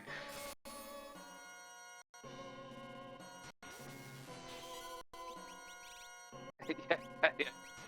It was bueno, Dr. DT. It was. It worked out. All right, so that's magic. Favor. That's magic dead for Double Down. So that's 2 of 4 dead. Unless I missed Tiger also dying. Nope. No. All right. Yeah, so Sortech Sticks has a hit rate of 140 for Stop. So it's not a perfect hit rate, but it is pretty high. Stop does work on both Tools and Hit, but Tools is dead for both of our runners here. Looks like Matt is going to take a whole turn to heal poison out of his party, so this is kind of messy here, and will give Double Down a chance to extend his lead a little bit further. Yeah. That's Tiger down, and I think 10 hits is probably coming out after this.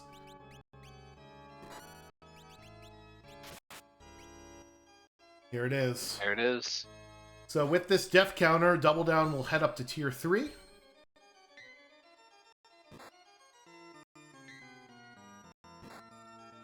And here's 10 hits as well for Matt.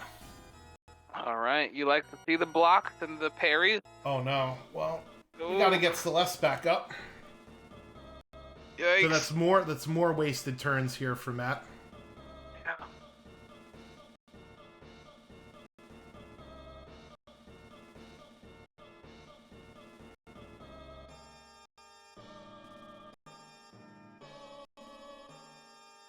Alright, I think it's just magic left over for Matt, and it's up to Tier 3 for Double Down. where we have those really ridiculous steals, and it looks like he's going to go for them. Ooh, taking a Windy Wind to 3 of his 4 characters. So doubledown's going to have some time to recover this as well. Taking down Girl in a couple of hits. I wonder if he keeps Locke at the low HP because Locke has a Valiant Knife. Yeah, that's what I was thinking. We'll see if he decides to heal him up a little bit or just keep him there and just see how much raw damage you can get out there now. It's sort of a risk-reward thing, right? Because you know at some point Meteor is going to happen, and that's basically, you know, Locke dead and you can't use him on the final battle. Yeah. Alright, so it looks like he's going to get one more piece of damage in before a heal. Yep. I didn't see a Fenrir cast yet, so I'm assuming we're going to see that at some point. And I think that's Magic dead for Matt, and he's up to tier 3 as well. Alright, and here comes Fenrir. Just for that guaranteed safety.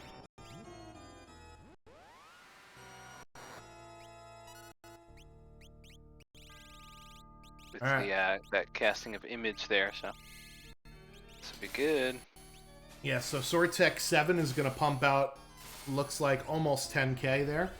And you see Double Down waiting in the menu here so that condemned counter sort of stops. Which is really nice weight tricking use here by Double Down.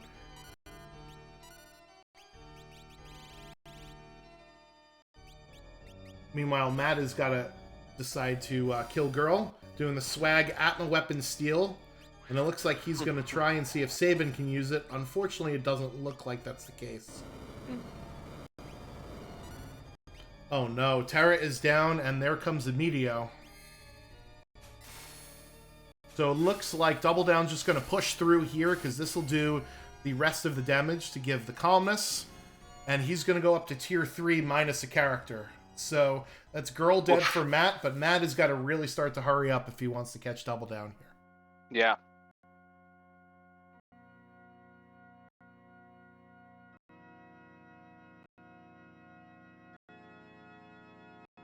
Alright, chat, I want to see your predictions. Who's going to come out on top? This is such a close one. Let us know. Let us know who your guess is. A little last-ditch effort from Locke there over on Matt's screen. You love to see it. Thank God it wasn't Umaro coming down, and it was instead Setzer. Yeah. Yeah. Alright, so Matt decided to use his Mega Elixir when Locke was dead, so he could then use just the life spell in order to get his Valiant Knife more damage. I really like that play a lot. Yeah. Here comes the Fenrir cast, and hopefully Locke had a ton of HP, so hopefully he could swing for some big damage here, because Matt's going to need it in order to catch Double Down. Yeah, big money, no whammies. Let's do it. Love it. Ooh, yeah. That is some nice damage there. Oh. But it wasn't enough to keep him up for more than just that one swing. Yeah, so he's going to take some more time to get Locke back here. Another set of Sword Tech 7, and the Meteo. Oof. Now he's down to 2. Does he push through, or does he bring his party back? Looks like he's going to bring his party back. Here comes Fallen 1. We'll see if Double Down decides to use the Mega Elixir now, or to use Locke first. It looks like he's going Elixir, Sword Tech 5, Elixir.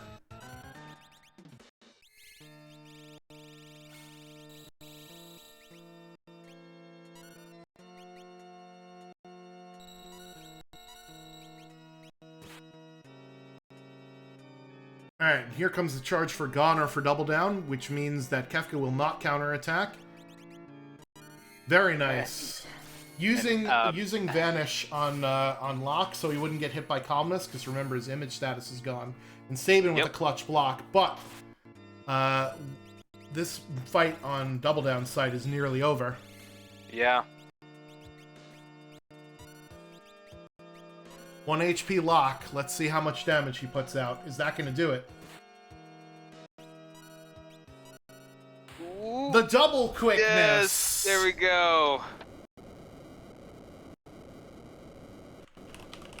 All right. 1:33:58 is your official time from Double Down, who will be moving on in the lower bracket here. Woo.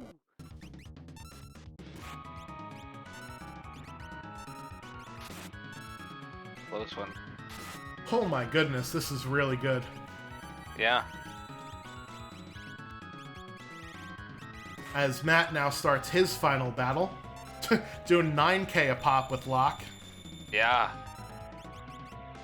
And Matt's got his full squad, so this might be a bit of a quicker one, but Double Down here. Congrats on the win.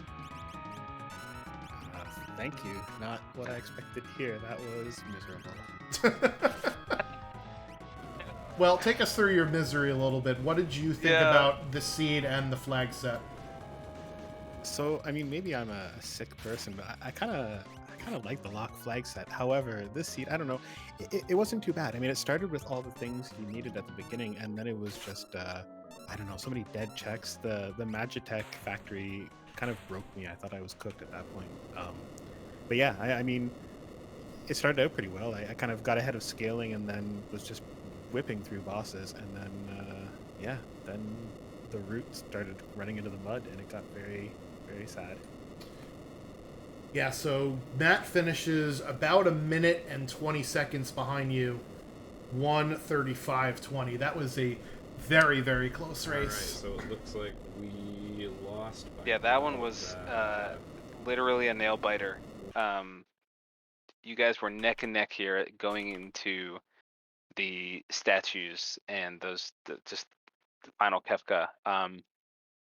Really exciting to watch. I'm unfortunately feel like it was a tough seed to play through, and especially with hitting the dead checks that you did, but it was quite a wonderful race. Well, I'm glad that worked. I mean, I definitely found too that the bosses were obnoxious. I mean, there was some awful. I think we hit everything but Goddess, right? And the Mhm. bosses we hit were in such awful positions. Like that Magi Master on the right was miserable. I couldn't have asked for worse Baba breath luck on my Doom fight, which led to that being a 5-minute fight, and then that Poltergeist fight in M Tech to spend 5 minutes fighting Polty to win like a Genji helm or something was yeah, awfully depressing. So I don't know if GB Matt had the same experience, if he ran into the same villains and had the same you know, life there, but I guess, quote unquote, luckily for him, he did not survive Poltergeist, so he did not move on in the Magitech factory and just basically left it there, right? So you were the only one who was gracious enough to show us that Magitech factory was completely awful in the seed and vindicates my hate for it above what most runners do. So thank you for that. There was also Doomgaze in the sky in the vanilla spot, which you ran into right after getting your Valiant Knife in the Coliseum for an instant reset out. How good did it feel taking him down for your go mode Esper at the end of the seed? not great. I mean, I didn't want to have to go back and deal with him again. I thought, oh, perfect, I'll just avoid search the skies. And then you could see I flew my airship right over Mount Colts, and I was like, no, this is stupid. I need to search the skies. And but I mean, I knew too, because like I had checked right before doing or right after doing Phantom Forest. It's like, okay, I've got 2 guys at level 35. I really don't want to do Doomgaze. I'll go to Mount Colts, and then I called an audible and didn't enjoy myself. It was not fun.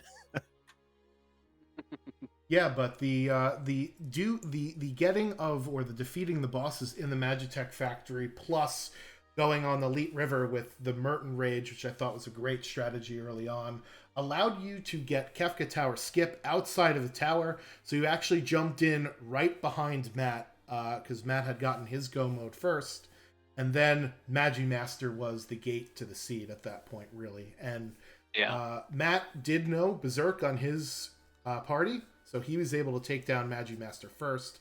However, he still had one more additional boss, whereas you defeated Magi Master with a much longer fight. You stepped up to KT first, and I think your offense with doing Sabin with Ragnarok and Terra with Magic was just slightly better than a Sabin with Jump and Sky Renderer and Terra with a Ragnarok, right? So because Matt did not get the dragon horn that you did in the Narsh shed. Ah, yeah, that makes a big difference because you could see I was on the Skyrender jumping plan for a bit because I love jumping. In this flag set, I think with the haste, with the speed, Dragonhorn jumping is awesome. So I was kind Hmm. of okay with trying that out.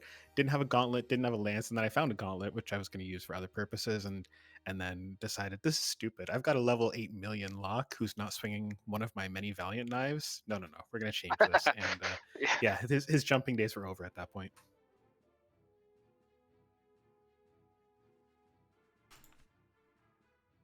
Yeah, so let's bring in Matt here. So congratulations, double down on winning. And unfortunately, Matt, that means that you are going home. But this was a super duper tight race. Give us your feelings on what this flag set and what this seed gave to you. Yeah, so this is probably the fastest seed that I've had in this flag set, seemingly. I mean, I know the times were in the 135, but it felt like we were getting a lot of high tier items early. And everywhere I went, I felt like early I found something that was going to have a lot of value. It was just a question of getting up to using it. So, Yeah, so between, I think what had happened was both of you were in the Magitech factory, I think at the same time, fighting Poltergeist. You did not survive the fight, which meant you're not going back there. And luckily for you, it was 2 dead checks in the Magitech factory. So that's sort of where you definitely made up some time for sure. And unfortunately, you also ran into the Doom Gaze in the sky. And I don't know if your entire party was level 5 or 3 out of 4 was level 5, but it was not pretty. So how good did yeah, it feel to come back to that later for your go mode, Esper? I mean, I was fine later because I had Fire 3 and I knew I had some high damage and I knew what my party levels were. Yeah, the first time I found him, I had, I think 3 of the 4 were 25. I think it was Locke was off level, but the other 3 were all 25. So I reset that on an instant. Um, but yeah, for it being go mode, I mean, what I was kind of counting at that point was bosses, and I was trying to get to 9, which is why I was looking at the Magitech anyway. I was going to do the first 2 and drop out, but Mm. then when that kind of didn't go my way, then it kind of looked like, okay, we're going to go. I was hoping to get Final Esper on the. I was hoping to get Final Esper on the uh, Burning House, and then when that turned out to be a dead check, that's what sent me back into the sky. So The collapsing house, you mean? yeah, collapsing house. Sorry, not Burning House. I was gonna Yes, say I was trying to sorry. figure out which checks you were doing, and I was like, wait, that's not. This is not one of them that we saw. No, we didn't get Yes. Strago. Apologies. The child getting crushed, not the No. child getting burned.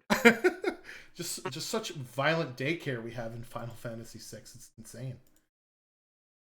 So with Locke, you went to Phoenix Cave first, which I don't think Double Down went to at all. Is that something you've been doing in your practice runs because of the loot that's in Phoenix Cave? Kind of 50-50. I've done about half of them at Phoenix Cave, half of them without. And with early Yeti Terra, what I wanted to do was go. My initial thought was if I go Phoenix Cave immediately into Esper Cave, then that was going to set me up with enough stuff for me to have a good amount of items hitting the Coliseum and then using what I kind of did with the strat of doing my level fights outside of or inside the South Figaro Cave using the heal. Yeah. Would get me the early Coliseum into Narsh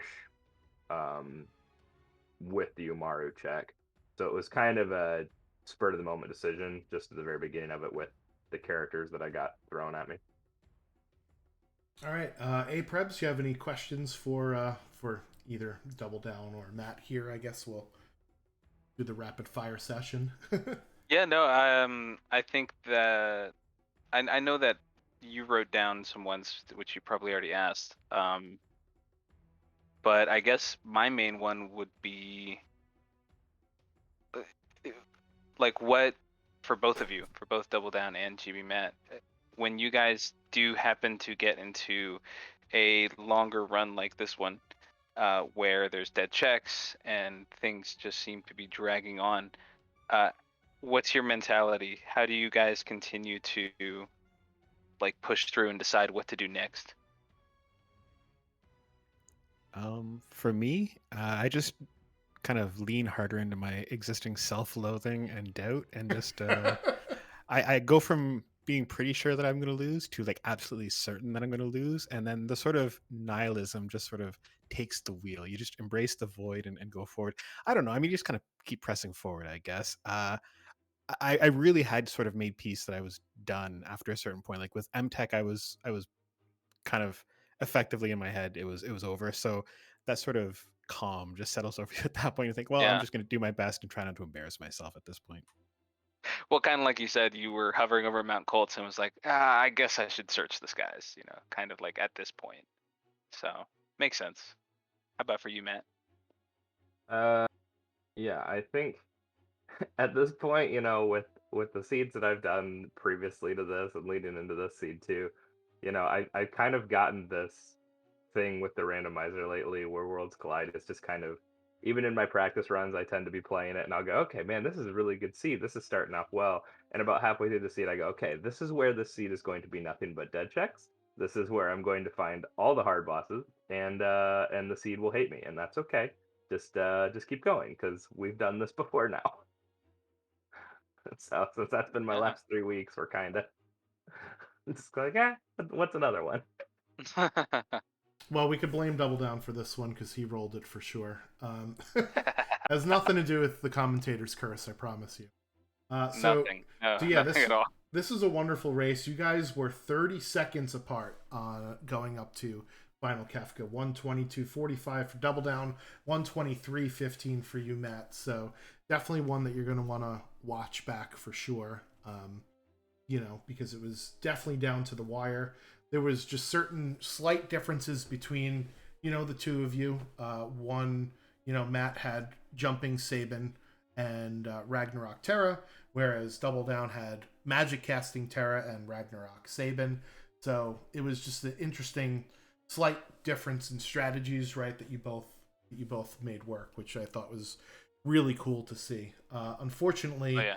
it was kind of a slog towards the middle of the seed with getting railroaded, I think, to Mobliz, although we didn't see what Kefkat Narsh was or some of the other checks. Getting Celeste, having to fight that Doom statue with just 2 characters definitely was a bit of a slog for sure for both of you.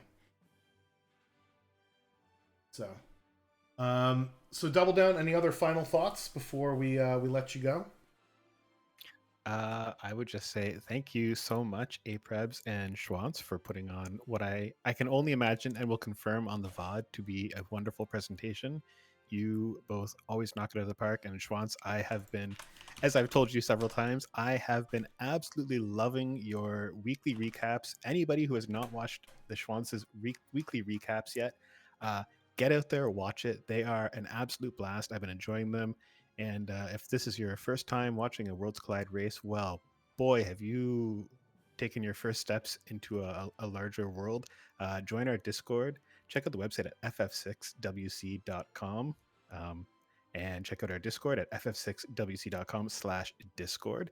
We have a wonderful community, one of the top 3 communities on the entire internet. The entire internet. That's a scientific poll. Yes. Yeah, that is fact checked. That is fact checked and confirmed. Yeah, we've done the research. This is not going to get tagged by Twitter for misinformation or anything like that. I just want to make sure. No, this is real news. I've checked almost all the communities, and I'm willing to say that this is top 3. There's sort of a Hello Kitty community that comes close. You know what? We'll talk about that later. So, regardless, join our Discord. Is that behind the My Little website. Pony one? Oh no, the My Little Pony is very toxic. You don't want to go to that community. It's a Yeah. bad scene. But no, join our group, join our community. Have some races, get in the seat of the week. Ultros League, plug. But yeah, thanks everybody for putting on a great restream, and thanks for having me. Yeah, well, congratulations, Double Down, on advancing, and appreciate you allowing us to broadcast you. Can't have the race without the runners agreeing to it, so thank you a bunch, and good luck in your next round match. Thank you. Oh, and by the way, thank you, Matt, for the race. I did not think I was going to win this. I was very nervous about it. So, GG, and it was an absolute blast. Thank you very much. Yeah, thank you guys very much. It was a really wonderful race. Me and Schwantz had a lot of fun commentating for you guys. Yeah, it was really good. You guys did a great job. So, Matt, now that we could both agree that the commissioner rigged this race, any other final thoughts? No, I'll just double down on what Double Down said. I appreciate you guys. See what I did there? I appreciate you guys a lot with the restream and the commentary and just putting us up. You know, the restream last week was awesome. It was great, and I'm certain when I watch this one back, it will be as well. I mean, you guys have done such a good job of explaining things as people go that even my wife has some semblance of how this game is played now. So. Oh So no. you guys are Yes. definitely getting it out there. So I appreciate that. And Are we also gonna? race CD, and I also was nervous about it and didn't think I was going to win. So looks like I'm correct. All right. Looks like we're gonna have a new Ultros League member soon. Then is that confirmed now? Well, as soon as we make her like it enough that she'll get us a babysitter to watch our kids. There you go. For sure. Yep. Well, again, thanks, Matt, for allowing us to broadcast you to the world. Appreciate it. And you have definitely entertained us with your most recent runs. So, unfortunately, you are out of the tournament. But hey, you made it 2 more weeks than me. So, I'll call that a win in your book, right? I made it a lot further in this tournament than I expected myself to. So. Well, that's a win right there for sure. All right. Well, thanks, Matt, and I also want to thank you, Aprebs, for joining me in the booth. Appreciate it. Cannot really do the streams without a co-commentator. I mean, I can. They're just not as good. So you can. It's definitely in your realm of possibility, but I have too much fun joining you in here. So, thanks for allowing me to hijack and be here in the booth with you. Appreciate it, and thank you to all of you guys in the chat, all of you who watch. It's part of why we do it as well. So thank you guys for joining in and watching. As Double Down pointed out, definitely go check out the website, ff6wc.com.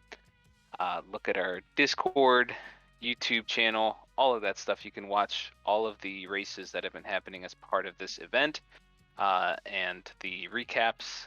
Everything is awesome. Yeah, with that, what we'll do is we'll send you over to Flurry. He is playing a lock seed, I believe, doing a practice run. So say hi to him, and we will be back on Wednesday night at 8 p.m. Eastern on one of the Speed Gaming channels for the Falcon Hit versus Green Monkey upper bracket match. And we'll be back on this channel at some point, sometime, somewhere. No, definitely here is the place, but at some time for another one of these matches, because hey, I'm gonna give it to you, like DMX maybe. I don't know. Anyway, so thank you everybody for hanging out, and go tell Flurry we said hi, and we'll catch you on the next one. Yeah. All right, guys, have a good one. Thanks everybody. Catch you later. Bye bye.